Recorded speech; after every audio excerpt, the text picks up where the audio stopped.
আমি কখনো ভাবিনি যে ডেজির সাথে মাটি নিয়ে খেললে ওর মধ্যে এত বড় ট্রাস্ট গ্রো করতে পারে। প্রতিবার ডেজিকে নিয়ে যখন বাইরে হাঁটতে যাই, ও কিন্তু এরম মাটি নিয়ে খেলতে চায়। আর ওর চোখে যে স্পার্কটা দেখি, দেখে বোঝা যায় যে ওর জন্য এই মুহূর্তগুলো খুব স্পেশাল।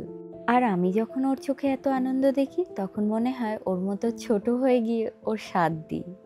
তাই তখন আমি ওর পাশে বসে ওর সাথে খেলা করি। ছোট মেসি অর্ডিনারি মোমেন্টসগুলো কিন্তু ওর জন্য অনেক বড়। আমাদের জন্য হতে পারে যে অনেক ছোট, আর মানে এত নোংরা হয়ে যাচ্ছে, এগুলো আমাদের মনে হতেই পারে।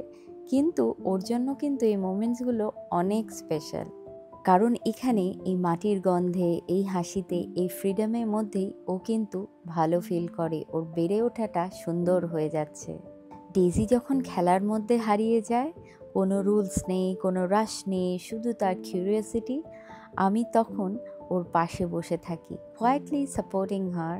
আর যখন ও ঘুরে দেখে আমার দিকে যে আমি ওকে সাথ দিচ্ছি, মনে হয় যেন ও বলে যে তুমি এখানে আছো, আই ট্রাস্ট ইউ। তখন আমি রিয়েলাইজ করি আমাদের বন্ডটা বড় বড় মাইলস্টোনে গ্রো করে না, এটা গ্রো করে এই ছোট ছোট সময়ের মধ্যে। আর এই সময় আমি কিন্তু খুব হ্যাপি ফিল করি, বিকজ সব কিছু পারফেক্ট না এখানে, কিন্তু সব কিছু এখানে রিয়েল। কারণ জানো তো, ডেজি এখানে শিখছে জীবনে যাই হয়ে যাক না কেন, আমি ওর সাথে আছি, ইভেন মেসি পার্টেও।